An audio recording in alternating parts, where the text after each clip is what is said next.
అందరికీ praise the lord.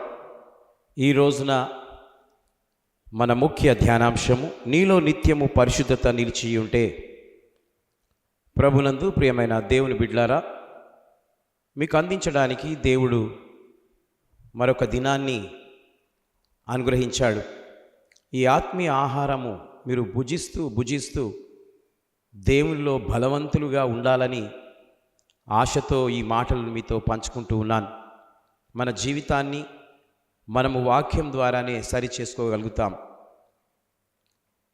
కాబట్టి మనము చేసే తప్పులు, మనము చేసే ప్రవర్తన అన్నీ కూడా దేవుని యొక్క వాక్యమే సరిచేస్తూ ఉంటుంది. వాక్యాన్ని వినడము చాలా ప్రాముఖ్యమైందని, వాక్యం వినడం వల్ల మనకు విశ్వాసము పెరుగుతుందని గ్రహించి ఈ మాటలను మీకు తెలియజేస్తూ ఉన్నాను. పరిశుద్ధత లేకుండా ఎవ్వరూ దేవుణ్ణి చూడలేరు. పరిశుద్ధత లేకుండా ఎవ్వరూ కూడా దేవుణ్ణి చూడలేరు. పరిశుద్ధత లేకుండా ఎవరు దేవుణ్ణి చూస్తారు అనగా, నీలో నిత్యము పరిశుద్ధత నిలిచి ఉంటే నీవు దేవుణ్ణి చూసే గొప్ప అవకాశము దేవుడు నీకు అనుగ్రహిస్తాడు. కాబట్టి నీవు దేవుణ్ణి చూసే అవకాశము కలుగుతూ ఉంటే, వాక్యము చదివినప్పుడు వాక్యము ద్వారా ప్రభువు నీతో మాట్లాడుతూ ఉంటాడు. మనము బైబిల్ చదువుతూ ఉంటే ఆ వాక్యం అనేది మనతో మాట్లాడుతూ ఉంటుంది. మీరు ధ్యానించి చదివితేనే తప్ప ఆ వాక్యం మీకు అర్థమవుతుంది. ఒకవేళ మీరు ఏదో వేరే పుస్తకాలు చదివినట్లుగా చదివితే వాక్యం అర్థం కాదు. కాబట్టి మీరు దేవుని వాక్యం చదివేటప్పుడు ఆ వాక్యము నాతో ఏం మాట్లాడుతుందో అన్న ఉద్దేశంతో నీవు చదవాలని కోరుతూ ఉన్నాను. ఎందుకంటే ఆయన వాక్యస్వరూపి. ఆయన ఎలాంటి స్వరూపి? వాక్యస్వరూపి, ఆత్మస్వరూపి. ఆయనలో ప్రేమ ఉంది కాబట్టి ఆయన ప్రేమస్వరూపి. వాక్యము చదివినంత కూడా వాక్యం ద్వారా దేవుడు ప్రత్యక్షమవుతూ ఉంటాడు.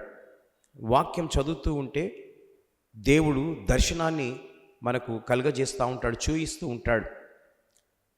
కాబట్టి మనకు పరిశుద్ధత కలిగి దేవుని మార్గంలో నడుస్తూ ఉంటే, మన పరిశుద్ధతను బట్టి మనుషులు రక్షణ పొందుతూ ఉంటారు. ఎందుకంటే పరిశుద్ధుల యొక్క మాటలే కానీ, చూపే కానీ, ప్రవర్తనే కానీ అన్నీ కూడా వాక్యం చేత ఆ పరిశుద్ధుడు సరిచేయబడతాడు గనక ఆయన దేవుణ్ణి చూడగలుగుతాడు. ఈరోజు దేవుడు మాట్లాడే మాట ఏంటంటే, నీలో నిత్యము పరిశుద్ధత నిలిచి ఉందా?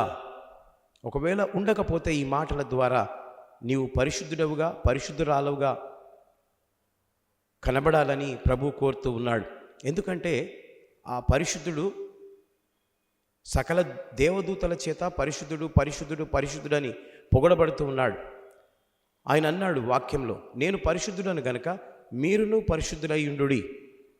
అవును దేవుని బిడ్డారా, ఈరోజు నీలో పరిశుద్ధత లేకపోతే నీవు పరిశుద్ధుడవుగా, పరిశుద్ధురాలవుగా కావాలని ప్రభు కోరుతూ ఉన్నాడు. ఇంకా ఏం మాట్లాడతాడో చూద్దాం.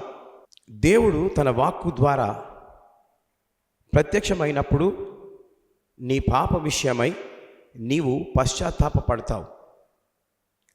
ఎందుకంటే దేవుని వాక్యము ఆ విధంగా మనిషిని పాపములో ఉండకుండా ఖండిస్తూ, హెచ్చరిస్తూ, సరిచేస్తూ ఉంటుంది గనక.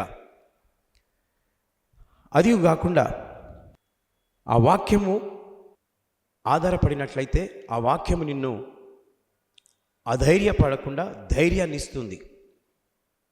ఆ వాక్యము ద్వారా ఎవరైనా బాధలో ఉంటే వారి యొక్క బాధకు నివారణ లభిస్తుంది. ఆ వాక్యము మనిషి యొక్క రోగాన్ని స్వస్థపరుస్తుంది. కాబట్టి ప్రభునందు ప్రియమైన దేవుని బిడ్డలారా, ఈరోజు దేవుని యొక్క పరిశుద్ధత కలిగి ఉంటే, దైవజనుడు ప్రార్థన చేస్తూ ఉంటే స్వస్థతలు కలుగుతూ ఉంటాయి. కాబట్టి ఈరోజు దేవుని వాక్యము మరి మనము చూస్తూ ఉన్నాం. ఆ విధంగా కావడానికి కారణం ఏంటంటే, నీలో పరిశుద్ధత ఉన్నది గనుక వాక్యాన్ని నీవు చూసినప్పుడు వాక్య స్వరూపి అయిన దేవుని ప్రత్యక్షత నీకు కలుగుతూ ఉంటుంది. నీవు బలహీనంగా ఉన్నప్పుడు వాక్యం నిన్ను బలపరుస్తూ ఉంటుంది. రోగిగా ఉన్నప్పుడు స్వస్థపరుస్తుంది. దుఃఖములో ఉన్నప్పుడు ఓదార్పునిస్తుంది. అధైర్యంగా ఉన్నప్పుడు నిన్ను ధైర్యపరుస్తూ ఉంటుంది.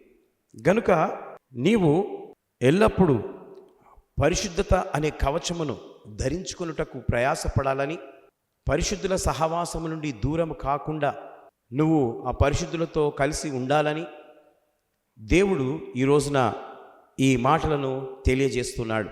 అందుకే దేవుడు నీలో నిత్యము పరిశుద్ధత నిలిచి ఉంటే ఇలాంటి అద్భుతాలు నీవు చూడగలవు. హల్లెలూయా, ప్రైజ్ ద లార్డ్. దేవుడు వాక్యము దీవించునుగాక. May God bless you.